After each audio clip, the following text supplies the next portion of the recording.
Est-ce qu'il y a eu un moment où tu as pensé à tout stopper? Ah non, non, pas du tout. Non?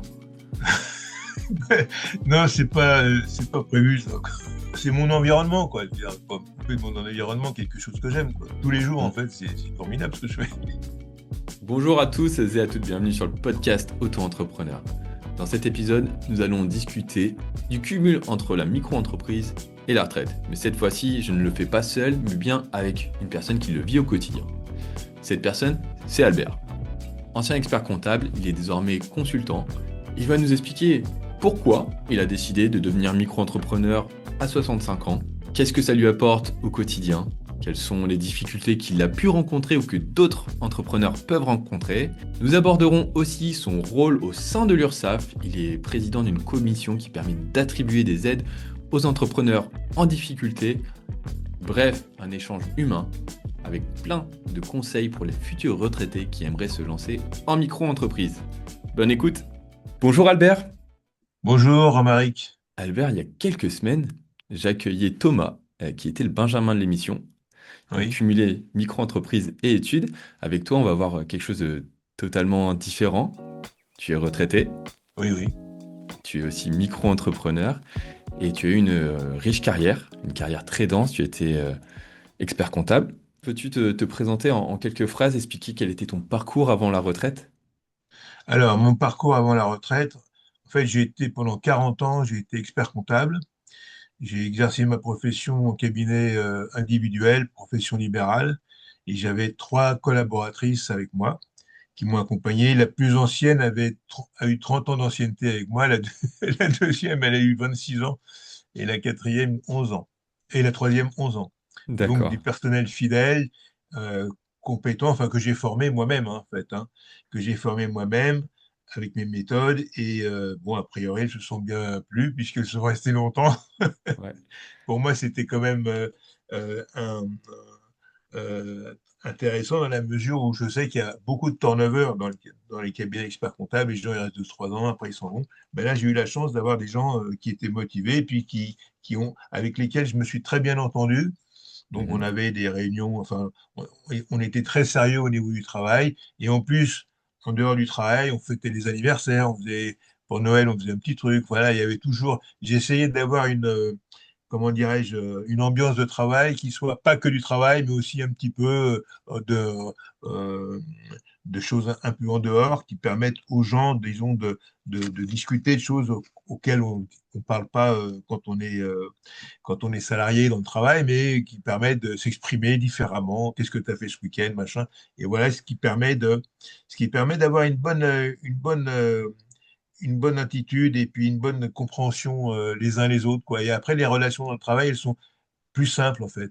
Ouais, Ça a fonctionné. Si ces ouais, collaboratrices sont restées aussi longtemps, c'est que ça a fonctionné. ouais, ouais. Ça a fonctionné, elles étaient fidèles, sérieuses, compétentes. Enfin voilà, quoi. Et puis je les envoyais en formation régulièrement parce qu'on a un métier où il faut se former en permanence, hein, il n'y a pas le choix. Il y a une Ouais, loi de finances par an, notamment, donc, et de la jurisprudence, on doit être au courant un peu de tout, hein. Voilà, et puis moi-même, j'allais en formation. Puis voilà, je continue toujours en ce moment d'ailleurs, même retraité. Là. d'accord, Je prépare un d'accord. diplôme universitaire de droit pénal fiscal parce que je suis très intéressé par ces matières, en fait. Albert, tu peux nous partager ton âge, si ça ne Ah te oui, j'ai dérange. 72 ans. 72 ans et donc tu es sur les bancs de l'université aujourd'hui Oui, à apprendre du droit. l'université de Nîmes, les formations se font en visioconférence. Et ce cabinet comptable, donc tu l'as quitté au moment de Oui, ta retraite? j'ai cédé. Ça J'ai n'est- cédé mon cabinet quand j'avais 65 ans, en fait. J'ai cédé à un groupe d'expertise comptable et j'ai accompagné les repreneurs pendant 6 mois. Donc, j'allais tous les jours. J'étais pas tenu d'y aller tous les jours, mais enfin bon, moi, comme j'ai toujours beaucoup aimé ce que j'ai fait, j'y allais tous les jours pendant 6 mois pour présenter mes clients aux repreneurs et puis Mhm. faire en sorte que la transition se fasse de façon la plus agréable possible, quoi. Ouais. Aussi bien pour le client que pour le repreneur. Ça t'a fait quelle sensation de laisser ton cabinet? J'étais content. Oui. J'étais content parce que, oui, en fait, bon, moi, je suis quelqu'un qui travaille beaucoup, mais c'était justement à l'époque, enfin, à l'époque, on parlait, ma caisse de retraite, c'est la CAVEC, la caisse de retraite des experts comptables. C'est une caisse professionnelle et j'avais été les voir justement pour leur poser la question, est-ce qu'il y a un âge qui est mieux que l'autre, etc. Ils m'ont dit, écoutez, avec toutes les réformes qui sont en cours pour les retraites, on vous conseille vivement de partir à 65 ans, comme ça, sinon vous pourriez avoir quelques problèmes plus difficiles. Donc c'est ce que j'ai fait, quoi. J'ai cédé, j'ai trouvé un repreneur grâce à une amie qui est une ex-présidente du Conseil supérieur de l'Ordre des experts comptables qui m'a présenté justement, à qui j'ai fait part de mon projet, et qui m'a présenté des gens D'accord. avec lesquels j'ai pu traiter, quoi.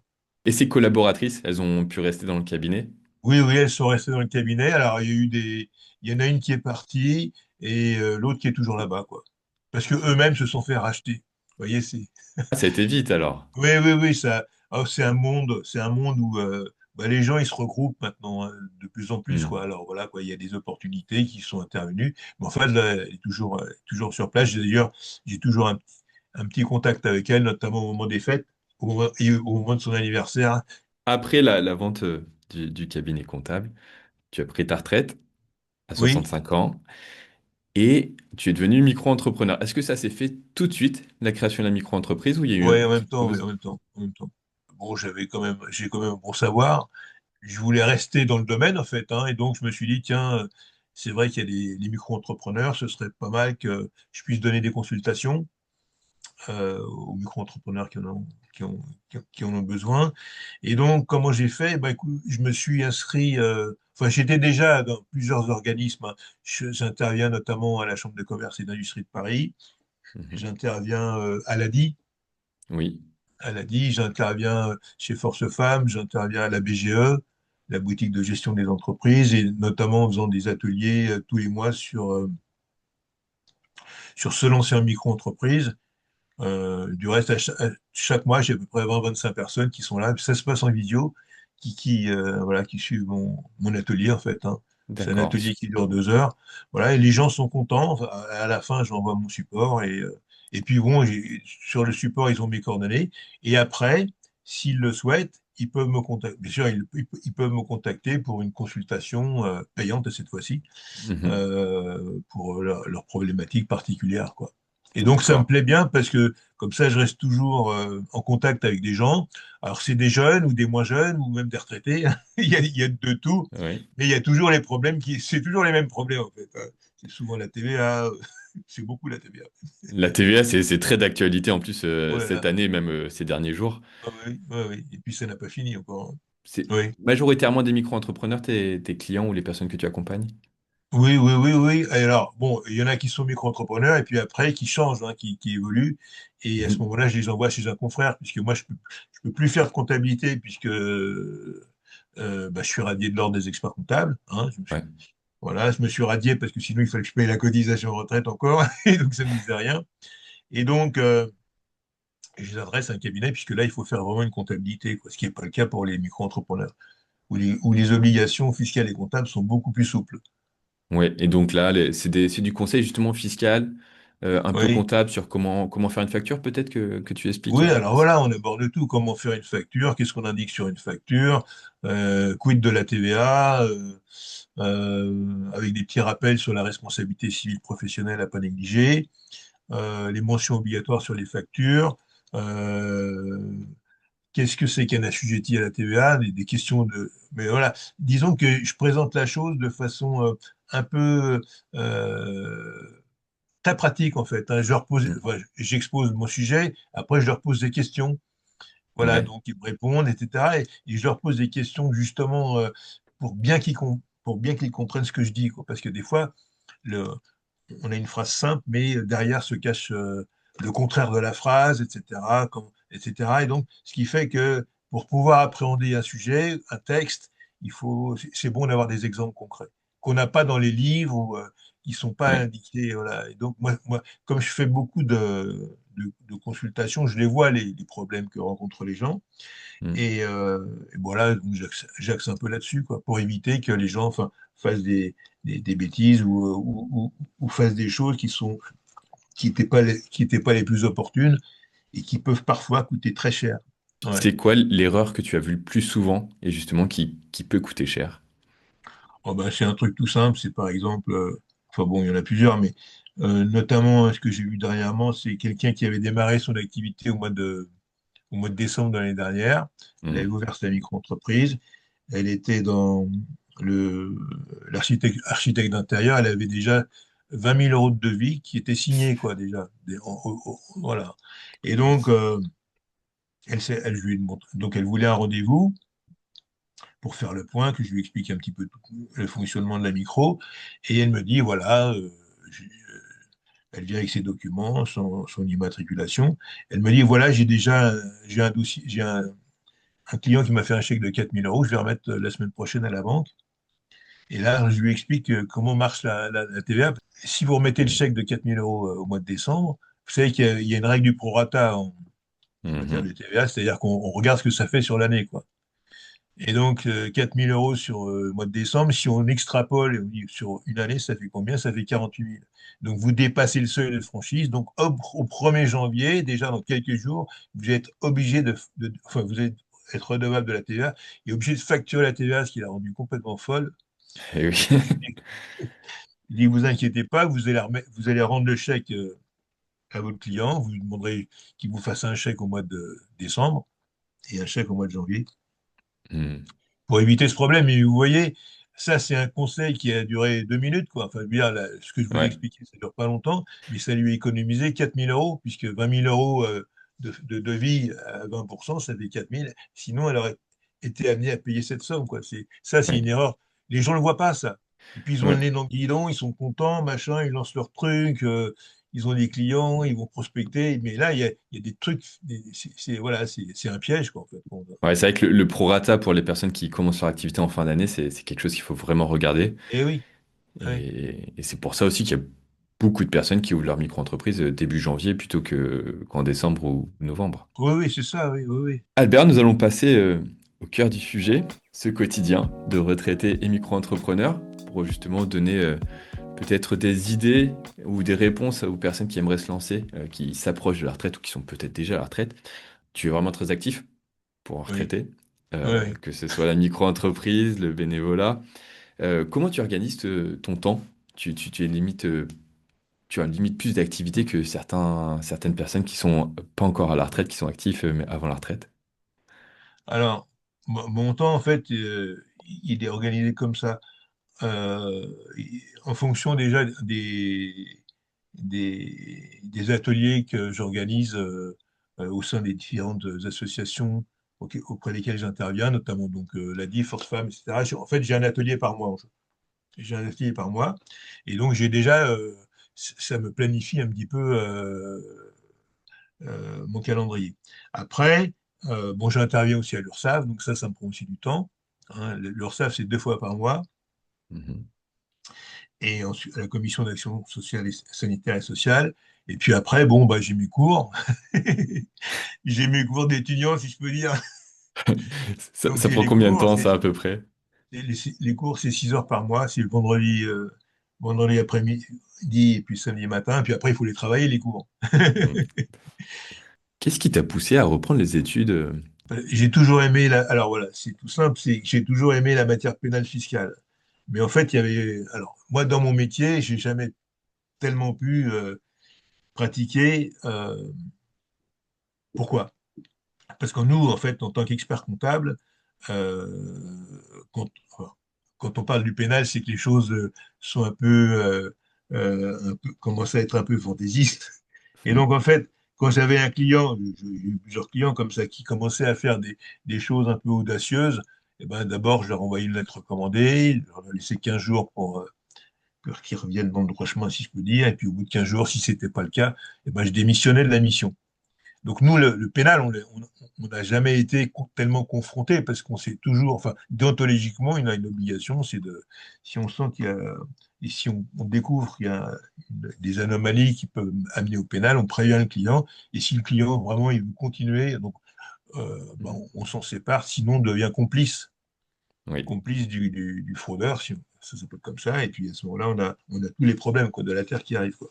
Donc, Et puis bon, d'un autre côté aussi, quand je recevais des clients, je les interrogeais et si je sentais déjà que rien qu'aux propos introductifs, ils étaient un peu fantaisistes, bon, bah, je donnais pas suite, quoi. Qu'est-ce qui pouvait te mettre la puce à l'oreille? Bah, par exemple, une fois, je reçois une dame qui venait, une asiatique, et voilà, elle avait une SCI, etc. Et elle n'avait jamais fait de déclaration. Elle voulait faire une déclaration. Elle dit, vous voulez se régulariser, c'est très bien, madame, etc. Ben, je lui dis, il faut me communiquer vos relevés bancaires, etc., pour que je puisse faire votre comptabilité. Et alors, elle m'apporte ses relevés bancaires, et puis voilà, elle me dit, voilà, je vois le premier, c'était des relevés en chinois. Bon, enfin peu importe, elle me traduisait, elle lui dit, à un moment, je vois une grosse somme, enfin, c'était l'équivalent de 500 000 euros qui apparaît sur le compte. Et je lui dis, ça vient d'où? Il me dit, mais c'est un prêt, machin, etc. C'était pour acheter le bien immobilier. Alors, quand j'ai vu ça, bon, j'ai pas pris le dossier parce que si on sait pas d'où ça vient, elle me raconte Hmm. elle me dit, oui, mais je peux vous donner une attestation. Bon, c'était compliqué, c'était chinois, etc. Et si on a, en fait, si j'avais pris le dossier, j'aurais été peut-être sûrement amené à le signaler à Tracfin. Et donc, voilà, c'est pas le but parce que là, on perd du temps. Ouais, Et puis, le client, il paye pas. Et puis, de toute façon, on peut pas avancer, quoi. Donc, j'ai dit, bon, bah, écoutez, voilà, j'ai pas pris le dossier. Par exemple, d'accord. c'est la puce à l'oreille, c'est ça, quoi. Des gens Ouais. qui me racontent, qui ont un commerce. Une fois, j'en ai eu un comme ça aussi, hein. C'était un grand commerce sur les boulevards. Ils vendaient des petites choses pas très chères, mais en grande quantité. Et il me disait, voilà, les stocks, on les détermine en fonction de la marge qu'on veut avoir, quoi. Bon, j'ai dit, OK, c'est pas pour moi, ça, c'est pas pour moi. Il y a une responsabilité importante, quoi. Je veux dire. Donc, on fait quand même pratiquement 8-10 ans d'études, c'est pas pour mettre la carrière en l'air, quoi. Vous comprenez? Ouais, ouais. Du coup, ces deux-là n'ont pas été accompagnés Ah bah par non, votre non, cabinet. pas par moi. On va revenir à la micro-entreprise. Euh, quand tu t'es lancé, donc tu viens d'expliquer tout à l'heure que dès que tu as cédé ton cabinet, tu t'es lancé en micro-entreprise. Oui. Comment tu l'as vécu cette transition? Est-ce que tu as quand même eu la sensation de passer à la retraite ou pas du tout? Ah bah oui, la retraite, oui, pas sûr, parce que j'ai arrêté de facturer mes honoraires, donc j'ai reçu une retraite en contrepartie. Non, j'étais content de le faire. Et puis bon, c'était quand même agréable dans la mesure où il n'y avait plus la pression du cabinet, quoi. Et puis la pression des charges à payer, des loyers, des salaires, etc. Puis des clients qu'il faut relancer, des clients à trouver. Voilà. Il n'y avait plus cet environnement un peu bah, qui fait partie de toutes les professions libérales, quoi, je veux dire, hein. Hmm. Donc, de chef d'entreprise, en fait, hein. Donc là, j'étais bien. Bon, j'avais mon revenu, ma retraite qui tombait tous les mois. Et là, je pouvais commencer à faire des choses que j'aimais, mais sans contrainte, quoi. Bien, vraiment parce que j'aime ça, quoi. C'est vraiment du plaisir. C'est du plaisir. Justement, là, tu insistes sur le mot plaisir. C'était la question que je souhaitais te poser aussi. Qu'est-ce que ça t'apporte, la micro-entreprise? Euh, Est-ce que ça t'apporte donc du plaisir? Est-ce que ça t'apporte d'autres choses? Oui, en fait, disons, c'est pas que la micro-entreprise, enfin, au travers de la micro-entreprise, c'est le contact avec les gens. Oui, Et le contact avec les gens, puis le plaisir disons, de les accompagner quand ils ont des difficultés. Enfin, c'est là qu'ils viennent me voir. Et puis de leur montrer qu'il y a toujours une solution, en fait, hein. hmm, En général, il y a toujours une solution. Après, ils suivent ou ils suivent pas, mais bon, et de présenter ou de chercher avec eux la meilleure solution, quoi. ouais, Et comment faire pour arriver à la solution, quoi. Ça c'est intéressant parce que, bon, au plan humain, c'est intéressant. Ça, c'est quand on est en tête à tête, mais quand je suis avec plusieurs personnes, quand je fais, quand je participe, enfin, quand j'organise des ateliers, eh ben, d'être au contact. Moi, j'aime bien quand on contacte avec les jeunes, et ouais. voilà, parce que voilà, on voit des professions nouvelles, on voit, là, il y a plein de trucs dans l'intelligence artificielle, on voit des nouveaux métiers qui arrivent, quoi. Je veux dire, c'est intéressant, quoi. Et la fiscalité qui suit, qui est obligée de suivre, hein, bien sûr, puisque maintenant, on peut travailler, s'installer à Dubaï et facturer en France. Là, il y a des gens qui font aussi un peu, enfin, on en voit beaucoup, quoi. Je veux dire. Et après, ça peut poser des difficultés où, voilà, il faut savoir où on met les pieds, qu'est-ce qu'on risque et comment le Ouais. faire, et puis comment respecter la loi le mieux possible, quoi. Enfin, Ouais, voilà. ouais, c'est sûr que désormais, il y a certainement plus de situations avec les expatriés pour, au niveau Oui, fiscal oui, et des règles fiscales. ouais, Ça doit être très stimulant, là tu l'as expliqué, c'est très stimulant comme activité de continuer oui, après la retraite. Est-ce que ouais. tu as pensé justement à ne pas continuer, à un moment à vraiment... alors, bien sûr, le rythme est moins effréné que lorsque tu avais ton cabinet comptable, mais est-ce qu'il y a eu un moment où tu as pensé à tout stopper? Ah non, non, pas du tout. Non? Non, c'est pas prévu, ça. C'est pas Tant prévu. que, non, mais j'aime tellement, c'est mon environnement, quoi. Je veux dire, pas me couper de mon environnement, quelque chose que j'aime, quoi. Tous les jours, en Hmm. fait, c'est formidable ce que je fais. Ouais, En fait, on apprend tous les jours, hein. On n'a jamais fini d'apprendre. On apprend tous les jours. Il y a des jurisprudences nouvelles tous les jours. Il y a des, voilà, quoi. Il y a des, voilà, il y a des formations, il y a des choses à suivre et puis à évoluer, quoi. Non, non, j'ai pas du tout l'intention d'arrêter. pas du tout. Ce serait contre ma nature. Euh, alors, vu l'activité que tu as eue tout au long de ta carrière, bon, j'imagine que les difficultés au moment du lancement de la micro-entreprise, tu n'as pas dû en avoir. Moi, non. Mais est-ce qu'il y a tout de même voilà, des points que tu pourrais relever pour des personnes qui, justement aimeraient se lancer, qui peut-être voilà, n'ont pas les mêmes connaissances que tu as, euh, qui pourraient poser une difficulté en se lançant à la retraite? Ah bah, les difficultés, alors ça dépend du métier qu'on avait avant, mais déjà, déjà si, rien que pour remplir le formulaire de démarrage d'activité, bon, moi je constate qu'il y a plein de gens qui ont des difficultés, quoi. Est-ce qu'on coche la case du versement libératoire ou pas? Est-ce qu'on fait payer les cotisations sociales au mois ou au trimestre? Bon, il y a plein de choses. Et quand on ne connaît pas, ben, voilà, quoi. Alors moi, je vois, il y a des gens qui viennent me voir parce que ils n'ont pas coché les bonnes cases, et puis après, bon, il faut voir comment on peut rectifier.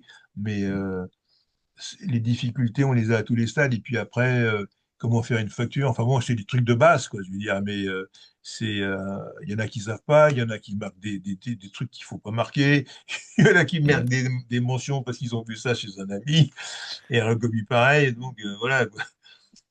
Donc il y en a qui tiennent pas leur livre de recettes ni de dépenses. Alors donc tout ça, c'est ce que je leur apprends, quoi. Ouais, Comment faire. Et voilà, et à quel rythme et combien de temps on doit garder les documents. Il y a plein de petites choses. Mais... Parce qu'en fait, micro-entreprise, il faut pas oublier, c'est peut-être une micro, mais à la base, c'est une entreprise, hein. tout Donc, à elle a les fait. mêmes obligations qu'une entreprise, bon, à part ses simplifications au niveau fiscal et social, mais globalement, c'est une entreprise et c'est comme toute entreprise, elle a des devoirs et obligations, hein, et une responsabilité du chef d'entreprise, il ne faut pas l'oublier, hein. C'est ça, hein, derrière le mot micro, on a des fois tendance à penser que c'est tout petit et qu'il n'y a pas de responsabilité. Ce n'est pas le cas. Il y a des vraies Oui, oui. responsabilités en étant micro-entrepreneur. Oui, oui, et puis des fois, au début, c'est peut-être tout petit, mais après, ça peut grossir, hein. Et voilà, voilà, ce que je vois aussi, c'est comment on change de régime. Ouais, je suis micro, comment je passe en TI classique, par exemple, Mm. hein. Euh, Parce que ça, c'est une question qu'on aborde. Une fois que les gens ils sont bien lancés, ils font un bon chiffre d'affaires, ben voilà, ils ont l'obligation de changer. Il faut pas oublier de changer. Et c'est pareil au niveau de la TVA, en fait. Au niveau de la TVA, on a un régime de franchise. En fonction du type de clientèle, en fonction de l'activité, on n'est pas obligé de. On peut très bien avoir tout intérêt à payer la TVA, donc à opter pour payer la TVA, pour être redevable de la TVA, euh, notamment pour pouvoir la récupérer, hein. Et puis, si les clients sont des entreprises, ça les gêne pas du tout, puisqu'elles peuvent la récupérer, la TVA. Ouais, tout à fait. Ouais. Et c'est très bien de le signaler, surtout bah, avec l'actualité Oui. qu'il y a en ce moment, que ce soit à l'Assemblée nationale ou au Mm. Sénat, par rapport au seuil de TVA qui pourrait être abaissé ou pas. C'est vrai que beaucoup de micro-entrepreneurs le voient comme une mauvaise chose, qui peut l'être pour certains, mais il y a aussi des personnes voilà, qui travaillent avec des professionnels et à qui ça changerait pas Oui, grand-chose ça dépend du finalement. métier, ça dépend du métier. Ouais, Bon, dans le ouais. bâtiment, c'est un peu particulier, mais ça dépend du métier. Si vos clients, si les clients sont des professionnels, autant opter, quoi, je veux dire. À moins qu'on ait des particuliers comme un sophrologue, par exemple, il ne va pas avoir intérêt à Mm. opter il va être 20% de plus cher que les autres. Mais en fait, quelqu'un qui est conseil, consultant en entreprise, en communication, et donc il s'adresse à des entreprises, il a tout intérêt à opter pour payer la TVA, quoi. Ça lui coûte moins cher dans la mesure où, par exemple, quand il achète un ordinateur, il pourra récupérer la TVA, ou se la faire rembourser ou la récupérer. Donc Tout ça à fait, coûte ouais. 20% de moins. Alors donc au plan financier, c'est très intéressant. C'est dommage de ne pas le faire en fait. Les informations, elles sont là, mais c'est vrai que quand les personnes se lancent en micro-entreprise, c'est pas quelque chose qu'on regarde tout de suite. On se dit pas Non. super, il y a pas la TVA, c'est Voilà. génial, on se lance comme ça. Et pour certains, en fait, appliquer la TVA, ça peut être un avantage aussi, oui. Oui, oui. Mais ça, quand on est tout seul, on s'en rend pas compte. On ne sait pas ça. On Mm. ne sait pas. Et puis dans ce qui est divulgué c'est pas indiqué. Enfin, la plupart du temps, c'est pas indiqué. On a intérêt à payer la TVA. Les gens ils disent, ah, mais attends, moi je veux un truc simple. Qu'est-ce que c'est que cette TVA? Ben oui, ben, quand on leur explique que ça peut leur faire gagner 20% sur toutes leurs dépenses, ben voilà quoi. Ils comprennent, mais il faut leur dire. Il faut prendre un cas pratique. Ouais. Et là, souvent après, bon, ils optent, hein. Tu accompagnes beaucoup de micro-entrepreneurs. En tant qu'ancien directeur de cabinet comptable, donc tu accompagnais des structures plus importantes, des Oui, oui. sociétés. Quel regard tu portes sur la micro-entreprise? Tu l'as vu naître il y a environ 15 ans, tu l'as vu évoluer. Aujourd'hui, tu accompagnes les micro-entrepreneurs. Quel regard tu as là-dessus? Et ben moi, enfin, concernant la micro-entreprise, c'est un bon régime. En fait, je dis toujours il y a pas d'erreur à se lancer un micro-entrepreneur, en micro-entreprise. Pourquoi? Parce que, en fait, on peut toujours sortir du régime. Alors, parce que les inconvénients, c'est quoi? Les inconvénients, c'est que les frais, ils sont forfaitaires. Enfin, les déductions, elles sont forfaitaires. Par exemple, Mm. un libéral, il va avoir 34% de déduction sur ses recettes. Et si effectivement ce libéral, en réalité, ça marche bien, etc., il est obligé de se développer, d'acheter du matériel, etc., et que ses dépenses s'élèvent à 80%, donc rester en micro, c'est une catastrophe pour lui, parce qu'il va payer beaucoup plus d'impôts. Donc là, il faut changer de régime. Et pour changer de régime, et donc passer TI, travailleur indépendant classique, et changer de régime, ça permet de déduire l'intégralité des frais qu'on a exposés pour le développement de son activité. Parce que moi, je vois des gens qui me disent, oui, mais j'ai fait le mauvais choix, j'ai trop de frais, etc. Et j'en ai même vu qui étaient en déficit, parce que avec l'époque du Covid, il y en avait qui avaient fait plein de dépenses, etc. Alors, déficit avec auto-entreprise, ça ne colle pas, parce que Non, finalement, du tout. l'auto-entreprise, il connaît que les recettes. Hein. Donc, Mm. il avait fait 1000 euros de recettes, il avait 20 000 euros de déficit. Il est venu me voir, je lui ai dit, écoutez, eh ben, on va changer de régime.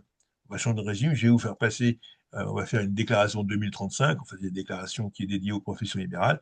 On va faire apparaître le déficit sur cette déclaration et vous pourrez le récupérer. Vous avez 6 ans pour l'imputer ou si vous avez d'autres revenus, vous pouvez l'imputer sur d'autres revenus, par exemple des traitements et salaires, etc. Et donc voilà, ils sont Mm. sortis comme ça. Donc il n'y a jamais de mauvais choix parce qu'on peut toujours s'en sortir. Et ce qui est bien, par exemple, si au titre d'une année, par exemple, l'année 2024, admettons, vous rendez compte que vous avez trop de dépenses, et ben, par exemple, vous avez jusqu'au 18 mai 2025 pour changer de régime avec effet rétroactif au 1er janvier 2024. Donc c'est Mm. formidable parce que vous avez le temps, quoi. Et si après vous voulez en plus, au titre de 2025, revenir en micro, eh bien vous dénoncez l'option le 18 mai 2025 au titre de 2025 pour revenir en micro et bénéficier des 34% d'abattement. Vous voyez, il y a plein de nuances, il y a plein de choses pour bien gérer son auto-entreprise, quoi. Ouais, c'est très, En très fait, en- flexible. ouais, ouais, je vais vous dire, en fait, auto-entreprise, c'est un peu compliqué. Mm. C'est un peu complexe parce qu'il y a plein de petites choses, il y a plein d'options. Est-ce que je vote pour Mm. le versement libératoire? Est-ce que je vote pour la TVA? Est-ce que je vote pour le régime réel? Il y a plein d'options à différents moments de la vie de l'auto-entreprise, ce qui fait que pour bien les maîtriser, bon, en fait, il faut t'accompagner, quoi. Hein. Sinon, on ne Mm. se sent pas qu'on ne peut pas y arriver, quoi. Alors que quand on est dans un régime réel, en fait, il y a un peu il y a moins d'options. On est déjà sur un truc qui tourne et qui va pas changer, quoi. Question très pratique cette fois-ci. Tu expliquais donc en étant expert comptable que tu avais une caisse de retraite spécifique. Ah oui. Comment ça s'est passé hein, justement pour la transition quand tu es passé micro-entrepreneur? Est-ce qu'il y a eu des démarches spécifiques à faire auprès de ta caisse de retraite? Oui, bien sûr. Oui. J'ai fait ma déclaration de cessation d'activité, tout simplement, en tant que professionnel libéral. Et cette déclaration de cessation d'activité, donc, elle était entre les mains de la CAVEC, notamment, enfin, de la caisse de retraite. Et j'ai fait une demande de liquidation de ma retraite, quoi. Mais ça n'a pas été plus compliqué que ça, quoi. Et il y avait un ordre chronologique à respecter? Non, non, simplement, en fait, c'est la date de cessation. Moi, j'ai cessé mon activité le 31 août 2017. Donc, voilà, c'était Hmm. la date au titre de laquelle j'ai fait ma déclaration de cessation d'activité, la déclaration professionnelle, et puis j'ai averti toutes les caisses, hein, l'URSSAF, Ouais. la caisse de retraite, la mutuelle, etc. que je cessais mon activité le jour-là. Bon, j'ai fait les choses, j'ai bien prévenu, quoi. Je veux dire, donc j'ai écrit, etc. J'ai fait attention quand même que les gens, ils aient bien reçu mes courriers, parce que bon, on sait jamais. Mais bon, non, ça s'est bien passé, quoi. Ouais. Ouais. Et ensuite, donc, la création de la micro-entreprise s'est faite une fois tout ça validé auprès des caisses de retraite. Oui, c'est ça, voilà, c'est ça Mm. exactement, tout à fait. Ouais, ouais. D'accord. Euh, est-ce que ça a un impact sur tes pensions aujourd'hui ou pas du Aucun, tout? aucun, Ok. non. On va passer à ton rôle à l'URSSAF. Tu as des responsabilités aussi à l'URSSAF. Tu es président de la commission d'action sociale de l'URSSAF. C'est bien D'action ça. sanitaire et sociale, de l'URSSAF, on dit la CAS, Commission d'action sanitaire et sociale. Ouais. Qu'est-ce que c'est pour faire simple? Alors en fait, la Commission d'action sanitaire et sociale, en fait, euh, c'est une commission. Alors il y en a une par région. Hein, moi, je suis président de celle d'Île-de-France. En fait, c'est une commission on se réunit 2 fois par mois, qui a pour objet d'aider les travailleurs indépendants, que les indépendants, Mhm. en difficulté, mais qui connaissent des difficultés passagères. C'est le principe, il faut que l'entreprise soit viable, Ouais. d'accord, et que, malgré tout, bon, elle connaisse des difficultés. Alors, ça peut être tout type de difficultés. Euh, la personne, au titre de ces difficultés, doit des cotisations sociales qu'elle n'arrive pas à payer au niveau de l'URSSAF. On est ici Mhm. conseillé, on va examiner son dossier, on va décider le montant de l'aide qu'on peut lui accorder. Ça peut être, la plupart du temps, c'est un dégrèvement total ou partiel des cotisations. Alors, comment ça marche? En fait, la personne qui a des difficultés, elle va sur le site de l'URSSAF, elle tape Commission d'action sanitaire et sociale, ou SSI, c'est-à-dire Sécurité sociale des indépendants, demander une aide. Hein. Et il y a 4 types d'aides, en fait. Il y a la CED, c'est l'aide aux cotisants en difficulté, ça concerne les dégrèvements de cotisation. L'AFE, c'est l'aide financière exceptionnelle. Ça, c'est en plus d'un dégrèvement, si par exemple il y a des problèmes au niveau de santé, au niveau de la famille, si par exemple la personne, elle doit amener un enfant malade à l'hôpital, qu'elle est obligée de fermer son commerce, etc. À ce moment-là, on peut accorder une aide. C'est par exemple si vous vous rendez compte que cette personne ne peut plus avoir de revenus pendant plusieurs mois, cette aide Oui. peut être Elle est attribuée. hospitalisée, on va l'aider, oui. Alors déjà, on va faire un geste important sur ses cotisations, Mhm. et puis on va lui donner cette aide financière qui va lui permettre de passer un cap difficile. Et s'il n'y avait pas l'aide, eh ben, peut-être que l'entreprise, elle serait amenée à péricliter, quoi. Donc là, on est vraiment dans le cadre d'aider les entreprises pour les aider à fonctionner et à passer un cap difficile. C'est tout à fait Ouais. ça, quoi. Hein. Et puis il y a une aide aussi qui s'appelle l'ADR, c'est l'aide au départ à la retraite.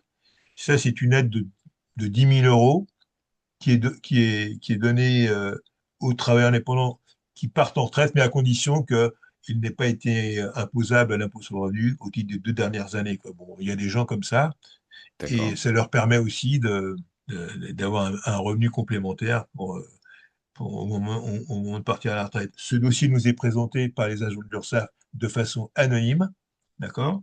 Donc, Mhm. on examine le dossier qui nous est présenté et puis on discute après du dossier entre les 6 conseillers. Et c'est cette commission qui a le dernier mot sur les aides? Parce que justement, Oui, il y a des oui, agents de l'URSSAF non, non, ces décisions ne sont pas susceptibles d'appel. En fait, la décision est ferme et définitive. Et voilà, on peut pas revenir, on peut pas faire réexaminer le dossier. Non, c'est pas possible. D'accord. Ouais. Il y a une question que je me pose euh, à ce sujet, c'est justement, le dossier vient des agents de l'URSSAF, pourquoi ce ne sont pas les agents de l'URSSAF qui statuent sur l'aide? Parce que en fait, c'est une commission qui est au sein du CPSTI. Le CPSTI, c'est le Conseil de la protection sociale des travailleurs indépendants. En fait, c'est indépendant de l'URSSAF, d'accord? C'est le Mhm. CPSTI qui a un budget indépendant donc de l'URSSAF. Donc l'URSSAF ne fait qu'instruire les dossiers et nous les soumet. Et c'est au CPSTI, enfin à la CAS, à la Commission d'action sanitaire et sociale, de décider le montant de l'aide ou D'accord. le rejet de l'aide. Comment tu t'es retrouvé dans cette situation avec cette responsabilité? C'est quelque chose que tu as fait après la retraite aussi?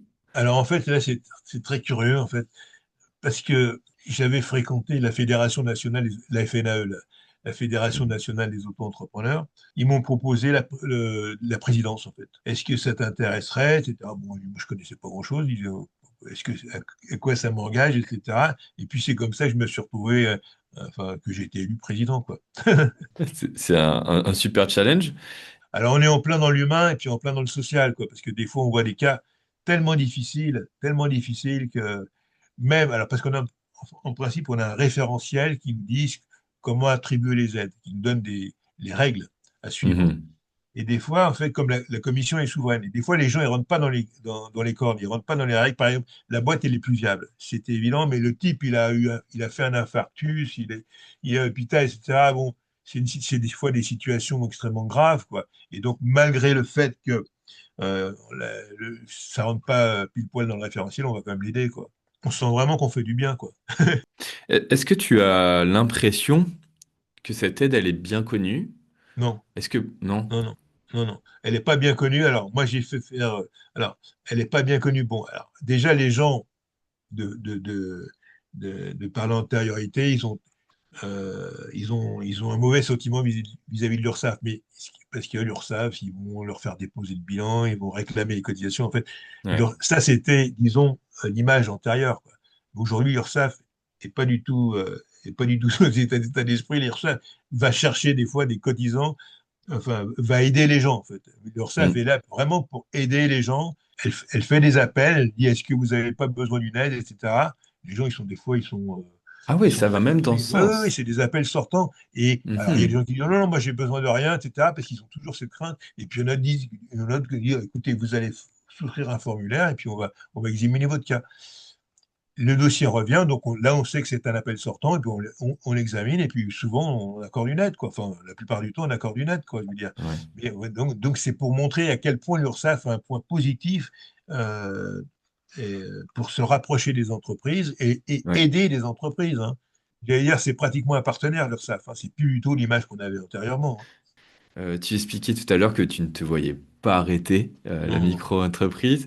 Cette commission auprès de l'URSSAF, tu as un mandat jusqu'à de quelle durée? Ben là, le mandat, il se termine à la fin de l'année, là. D'accord. Tu aimerais Il va y avoir... repartir pour un mandat Oui, oui, supplémentaire? oui, oui, oui, oui, oui. Très bien. Bon, on mettra des informations en description de l'épisode. Oui, oui, bien sûr, Justement, oui. je remettrai un lien vers bah, justement cette commission de l'URSSAF Oui, absolument, oui, pour c'est les intéressant personnes. pour la faire connaître. Alors, je ne sais pas si c'est des chiffres que tu peux nous donner, mais euh, il y a combien de dossiers à peu près d'aide par mois au niveau national qui sont acceptés? Alors, au niveau national, je ne peux pas te répondre, mais au niveau Île-de-France, on traite en fait 300 dossiers par mois. 300 dossiers par mois. On a deux commissions. En gros, chaque commission traite 150 dossiers. C'est du matin au soir, hein. C'est bien organisé, l'URSSAF. Très, très bien organisé.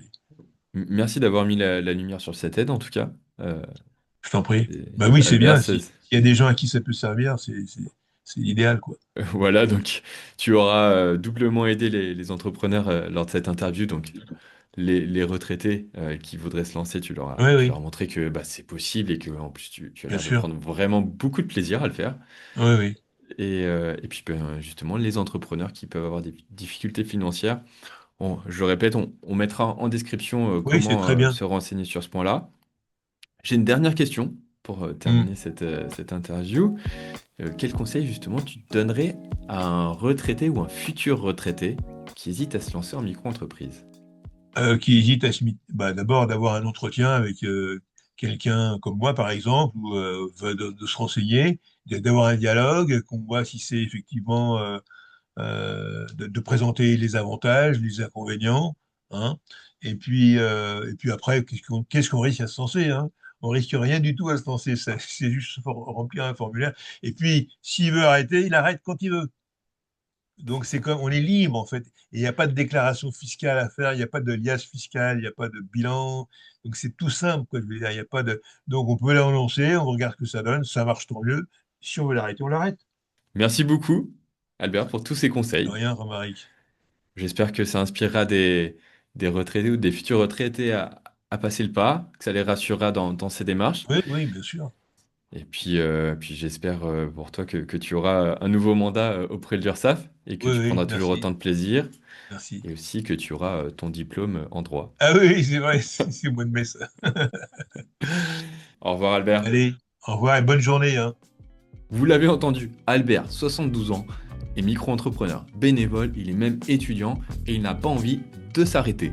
Si vous êtes à la retraite ou que vous allez bientôt l'être, pensez à la micro-entreprise. Elle comporte de nombreux avantages. Elle peut vous permettre d'avoir une source de revenus complémentaire.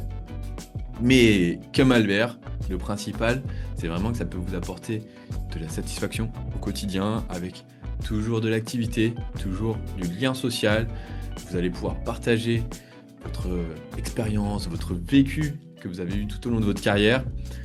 Donc pensez à la micro-entreprise si vous avez des projets, c'est vraiment plus simple que ça peut lui paraître. Et si vous rencontrez encore des difficultés, il existe des organismes. Albert peut aider. Le portail auto-entrepreneur est aussi là pour vous aider dans toutes les démarches administratives pour créer votre micro-entreprise. Si cet épisode vous a plu, n'hésitez pas à laisser un commentaire, une étoile, un like sur YouTube. Vous pouvez aussi le partager à vos proches ou à un proche qui peut-être partirait à la retraite sans tarder.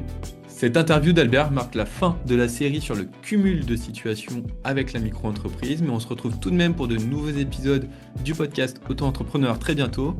Mais d'ici là, prenez soin de vous et de votre entreprise.